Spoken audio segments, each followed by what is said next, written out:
It's Jay from Two Dudes Reviews, and I'm here with the lovely Dorothy. Just got done, what was it, like a 6.5, 8-hour ride over the pass? Over the Donner Pass, yeah. Yeah, one of the worst blizzards that we've had in a number of years, and you guys just decided to take the short straw. And we happen to have, like, the best bus driver we've ever had this time, so it's meant to be. I was going to say, you look this great, like you've actually had some sleep. I've slept so good, and the band is stoked because they're like, we're out by 1 o'clock. Yeah. Midnight, 1 o'clock, we're out, we're asleep, and I sleep the whole night through. It's never happened before. That's awesome. We're hanging out here with Dorothy. Speaking of the band, this is the first time I've got to see you guys. Now, obviously, we've been playing the song on the radio station, Flawless, for quite a while now.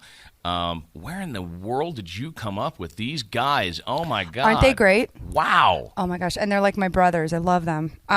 They're just some of the best musicians in Los Angeles. Okay. For real. Now, I almost get a sense of, even in looks, like the late 60s, early 70s Eagles-esque stuff. Oh, that's awesome. The Eagles a big influence to you guys? You know what? This album has been a very, like, California desert rock type vibe. Right. We didn't, like, sit and listen to Eagles records before making the album, but we grew up listening to them, so that's great. I mean, I love the Eagles. If you get compared to any singer on the planet, alive or dead, who would that be? I get Grace Slick a lot. Grace Slick. I get sometimes Janis Joplin, which I don't hear. Yeah. I don't hear it as much because she was so raspy. Yeah. You know, and I do have moments, though. You're right. Right. But, you know, I try not to, like... Yeah, I grew up on...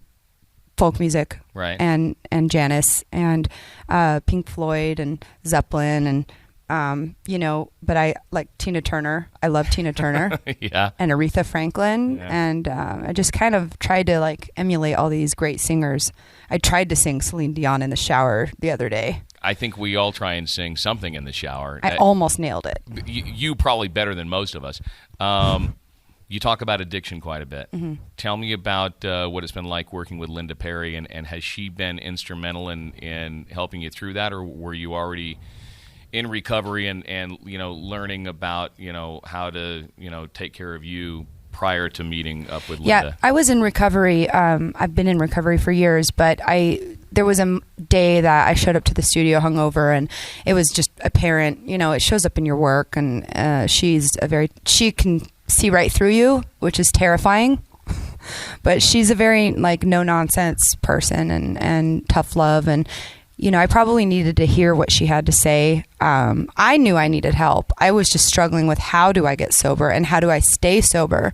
And for me, what worked was getting into a support group, into a 12-step program, and actually sitting down and doing the steps quickly, because I know some people dilly-dally and it takes them years, and I always had like sponsors that were call me every day for 30 days and go to a meeting every day, but a week later I would relapse. I didn't have the solution, which was in the step work, and I can't really explain it unless you've been through it.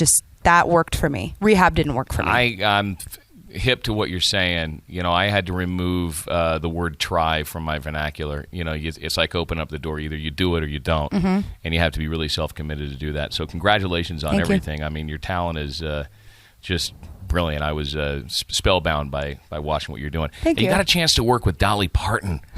Oh my God. What? How'd that come about? Well, all this great stuff started happening once I really got sober, and I don't know if it has anything to do with one or the other, but I'm going to just keep it going, knock on wood. And then I'm in the studio with Dolly, and it's just like, I wake up now and I'm like, what has my life turned into? And I try to just be grateful every day and be of service and write good songs. Right. And if I get to do something with someone like Dolly Parton, great. If I get a little bit of recognition, awesome.